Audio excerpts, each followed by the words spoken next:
Göyçə mühiti çox belə zəngin bir mühiti var idi. Hər tərəfdən sıra dağlar idi. Göyçə gölünün ətrafındaydı bu dağlar və Göyçə gölünün ətrafında da bütün kəndlər idi. Vaxtilə dəniz səviyyəsində 2000 metrə yüksəklikdə yerləşirdi. Vaxtilə o ərazidə demək olar ki, hamısı türklər yaşayıblar. Bir növ Göyçə mahalı, aşıq sənəti orada çox böyük inkişaf edibdir. Yəni, bugünkü gündə Göyçə deyəndə ilk növbədə aşıqlar yada düşür və xüsusilə Dədə Ələsgər yada düşür. Çox hüsnkar gözəlliyi var idi. Demək olar ki, 6 ay yaz ayları olardı, güllü çiçəkli. 6 aydan sonra soyuqlar düşərdi, sərt qışı olardı. Yaz gələndə gül çiçək o qədər gözəl açardı ki, arıların işləməsi böyük bir musiqi sanki dinləyirsən, bax o dərəcədə.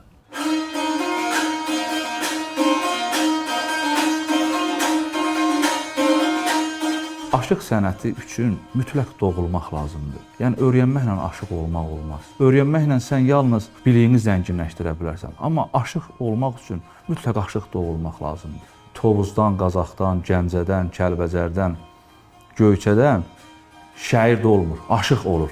Birbaşa aşıq doğulur bu insanlar. Bu sənət üçün də mütləq aşıq doğulmalısan. Ona görə də mütləq bu sənət üçün o bölgə çox böyük əhəmiyyət kəsb edir. Dədə Ələsgəri də Ələsgər eləyən Göyçə mahalı olubdur. O mahalın demək olar ki, hamısı, söhbət ondan getmir ki, bunlar hamısı aşıq olmalıdır. Aşıq qədər o sənəti bilirdilər.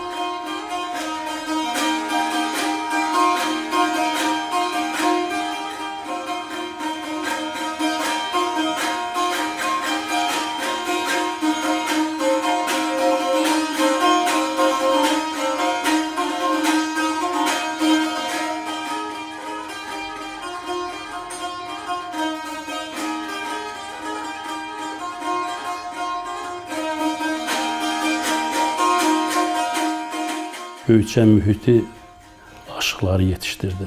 Məsələn, Aşıq Ələsgər kimi belə dahi bir sənətkarı Göyçə mühiti idi ki, yetişdirdi. Göyçədə ümumiyyətlə Göyçədə el şairləri olub ki, halbuki bunların da bilavasitə çox əksəriyyəti istəyib ki, məclislərdə bunların sözləri oxunsun. Bir növ biri-birindən həmişə konkurensiya olubdur da. Bu baxımdan çox dəyərli şairlərimiz orada yetişiblər. Xüsusilə aşıqlıq sənəti də bayaq dediyim kimi ən çox deyərdim ki, Göyçə mühitində aşıq sənəti yetişib. Çünki aşıqlarımız da belə idi ki, hər belə deyim də əlinə saz alan aşıq ola bilməzdi. Orada sanki bütün insanlar bu sənəti dərindən bilirdi. O da məclisə hər adam aşıq kimi gəlib məclisi idarə edə bilməzdi. Çünki tamaşaçılar daha çox bilirdi. Odur ki, aşıq olan mütləq ustad yanında üstələşməli idi. Məsələn, Aşıq Ələsgərin özünün şəriətlərinin bir eləsi var ki, 8 il, 10 il ona qulluq edən şəriətlər olubdur. Budur ki, məsələn, onlar heç vaxt məğlub olmurlar. Həmişə bütün məclislərdə sözlərini deyə biliblər.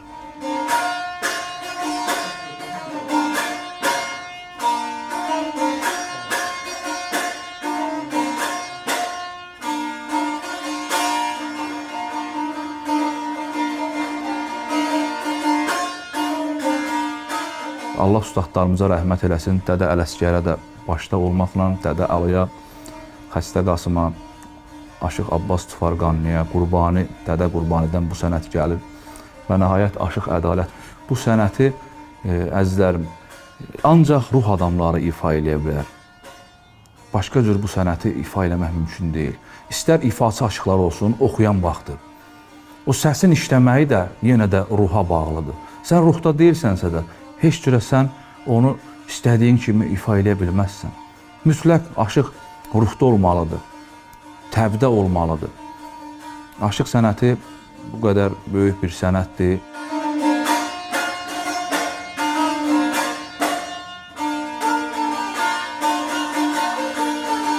Göyçə, məsələn, aşıq məktəbi belə olub ki, orada çox ustad, böyük ustadlar yetişdirildiyinə görə, orada məhz ən çox ədəb-ərkana, daha çox biliyə, daha çox, məsələn, belə deyim, o dövrdə dəyişmələr olub, bir-birini bağlamalar olubdur. Məsələn, hansı aşığın, məsələn, bir-birinə məsələn bağlama yazıbdı. Onu hansı aşıq aça bilib, aça bilməyib.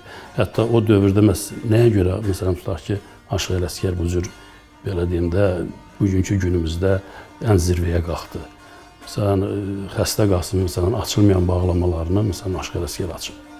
Bunu da ki, təbii ki, o dövrdə məsələn aşıqlar yetişəndə əsasən deyirdilər, görəsən hansı aşıq daha güclü olar, məsələn el arasında söhbətlər gəzərdi və müəyyən məsələlərdə tutaq ki, aşıqlara suallar verilərdi.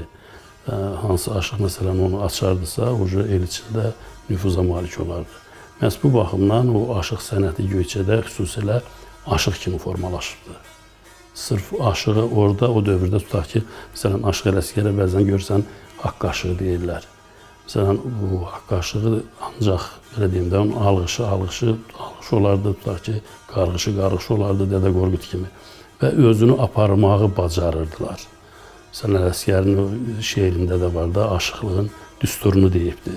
Aşıq necə olmalıdır? Yəni bu həqiqətən elədir ki, məsələn aşıq oturuşunu, duruşunu elə olmalıdır ki, az danışmağı, xalqa düzgün, doğru söyləməsi, bunun hamısı məsələn aşıqda cəmləşməli idi. Aşıqlar da haqqın carcısı olublar və düzgün, doğru yol həmişə göstəriblər.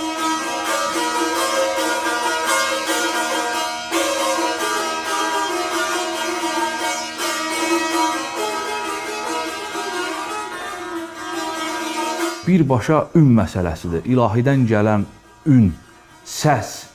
Sən öz ruhunu o səsə, o ünə təslim eləməlisən ifa zamanı. Ruhanini ifa eləyəndə, dilqəmini ifa eləyəndə. Bir də ki, hər havanın öz, belə deyək də, ruh məqamı var. Sən yanıq kərəmini ifa eləyəndə mütləq o ruhda qəmlənməlisən. Sazın dinləyiciyə onun necə bir təbdə olduğunu göstərməlisən, necə bir ruhda olduğunu göstərməlisən. Bir ifada ki, yanıq kərəmini, sən kərəmin yandığını dərk eləməsən, onu ifa eləyə bilməzsən. İfa zamanı sən kərəm kimi yanmasan, onu ifa eləyə bilməzsən.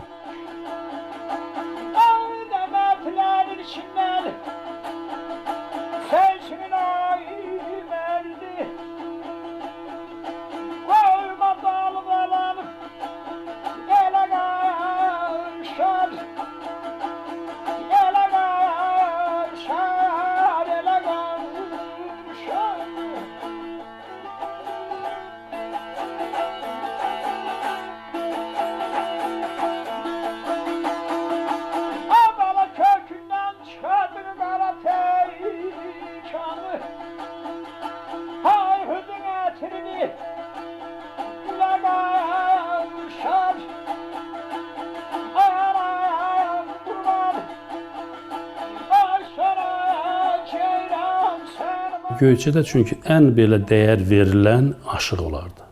Ən hörmətcil adamlar aşıqlar idi. Çünki müəllimlər, təbii ki, müəllimlərə hamı hörmət qoyardı. Müəllim olan yerdə, tutaq ki, biz dayanmazdıq. Qaradakı müəllim dayanıb onun yanından elə keçərdi ki, bizi görməsin. Yəni o dəyərlər var idi. Amma aşıqlar xüsusilə bir ozanlıq sənətini daşıyırdı. Oradan hamı onlara hörmətlə yanaşardılar. Məsələn, hansısa bir aşıq gələndə hamısı ayağa qalxardı ki, gəl, filan aşıq gəlibdi məclisə. Bir də ki, məclisdə hamı onu dinləyərdi. Yəni, bir kəlmə, məsələn, heç kəsin ağzından başqa söz çıxmazdı, hamı qulaq asardı. Bu da təbii ki, aşığın, belə deyim də, necə qüdrətə sahib olmağını göstərirdi ki, hansı səviyyədədir bu aşıq. Bu mənada aşıqlıq orada sanki ən yüksək səviyyədə baxılırdı. Təbii ki, onda da məsələn aşıq inkişaf eləyəcəkdi. Aşıq el ağsaqqalı idi, el atası idi, aşıq bir ozan idi. Yəni o iki məsələn qanı belə deyim də, qanlıq söhbəti kəsərdi. Məsələn onun sözü söz olardı.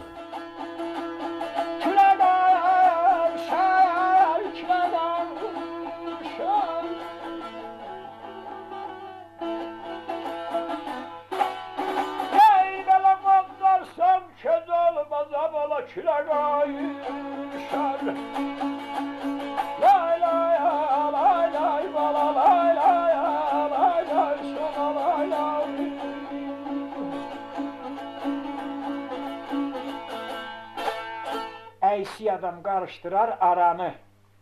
Baykuşda adeti sever veranı. Kola benzetmeyle kervan kıranı, odlarsan köz olmaz, küle karışar. Aşıq Alı, Aşıq Ələsgər, Ağ Aşıq. Bunların tarixini bilməyən bir cəmiyyətə sən bu sazı sevdirə bilməzsən. Mütləqdir ki, həm də ki, xalqımız da bu sahədə çoxlu oxumalıdır, savadlanmalıdır. Xüsusən də gənclərimiz. Bizim işimiz uşaqları ibtidai öyrətməkdir. Yəni, birinci sinifdən əlindən təzə saz öyrədib onlara bu sənəti aşılamaqdır.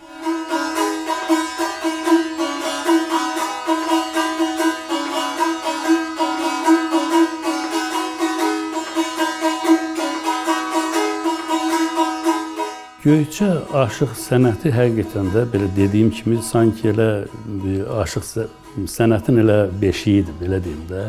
Çünki orada hər ailədə demək olar ki, saz var idi. Hər ailədə saz var idi. Sonra böyük maraq var idi. Ta ki, saza böyük maraq var idi, aşığa böyük maraq var idi. Bu da təbii ki, yetişməli idi də. Bir də mühit yetişdirirdi. Və ya dediyim kimi, tutaq ki, qış vaxtı heç bir adam, heç bir iş olmazdı. Bir aşıq danışardı, söhbət eləyərdi. Və ya ailədə, məsələn, belə söhbətlər gedərdi. Maraqlı suallar saxlayardılar ki, falan aşıq gələndə ondan soruşaq. Buna görə də maraq olduğuna görə bu sənət inkişaf edirdi.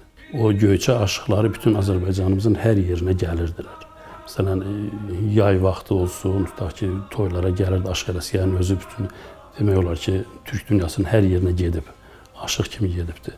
Özündən var şəhidləri gedib. Və təbii ki, həmin yerdə də aşıqlarla bunlar qabaqlaşıblar.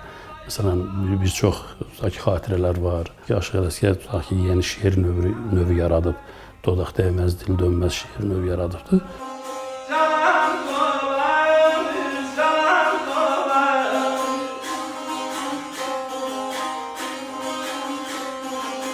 Gəldi yaz ayları həsrət çəkər xak. Deyər Neysan gələ, yağa, yağa. Lənət şeytana de, şər işdən əl çək. Şeytan səni salar ayağa. Səyyət dəryalarda alar, cəngələ. Həsrət çəkər, çiskin gələ, cəngələ.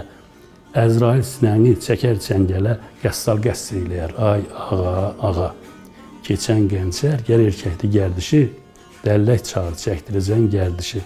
Qəzanın qədəri, çarxın gərdişi. Sərsəri tez salar ayağa. Deyər Ələsgər, yaxşı deyil, aya nə? Gizlin sirrin naxaq saldın ayağına. Çırağın ki ilahidən hayana, ehtiyacın nədir yağa. Yəni bu dodaq dəyməzdir, təznisdir. Və burada bütün bəndlərə baxırsan ki, hamısı ibrətamizdir. Yəni gərək insan, əgər deyək, sənin çırağın ilahidən ki yanırsa, sənin o çırıya ehtiyacın yoxdur, işığa, yəni Allahdan gəlməlidir o işıq.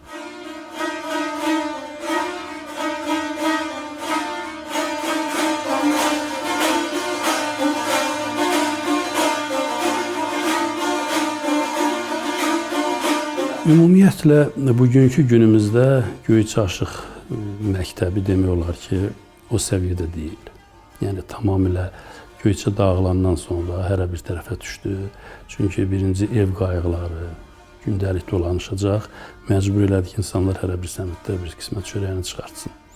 Bu baxımdan Göyçə Aşıq məktəbi sanki zincir sındı da. Amma yenə də bu aşıq sənətinə məşğul olanlar var.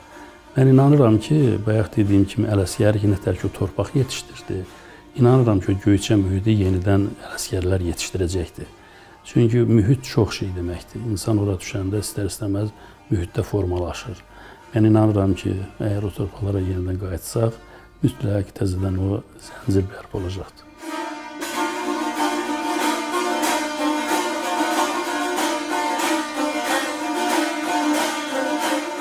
Biz bu illəri Xətai müəllimlə qərara aldıq ki, Dədə Ələsgər Ocağı İctimai Birliyinin nəzdində Ozan məktəbini yaradaq. Və bu gözəl təşəbbüsümüz də alındı. Artıq ondan çox şagirdimiz var. Bir neçə qrupla biz dərs keçirik. Şagirdlərimizin də Azərbaycanın istənilən bölgəsindən sazı sevən şagirdlərimiz təşrif buyururlar. Bu sənəti öyrənməyə çalışırlar. Hal-hazırda biz bir ildir fəaliyyət göstəririk. Bu bir ildə də ondan çox şagirdimiz var. İfalarını da dinlədiniz. Ümid edirəm ki, bir il ərzində uşaqların müəyyən qədər ifa eləməsi qənaətbəxşdir.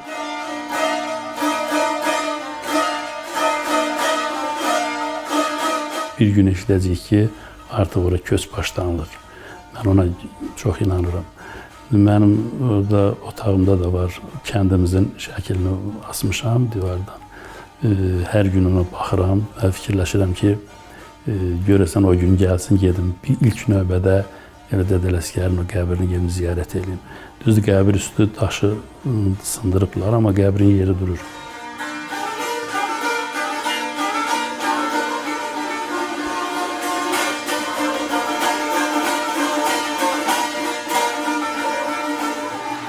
Bugün Qərbi Azərbaycanlıların görkəmli nümayəndəsinin abidəsinin ucaldılması təbii olaraq ilk növbədə Aşıq Ələsgərin xatirəsinə Azərbaycan xalqının hörmətinin əlamətidir. Ancaq eyni zamanda bu abidə bütün Qərbi Azərbaycanlıları yenə də bir amal uğrunda və bütün Azərbaycan xalqını birləşməyə dəvət edən hadisədir.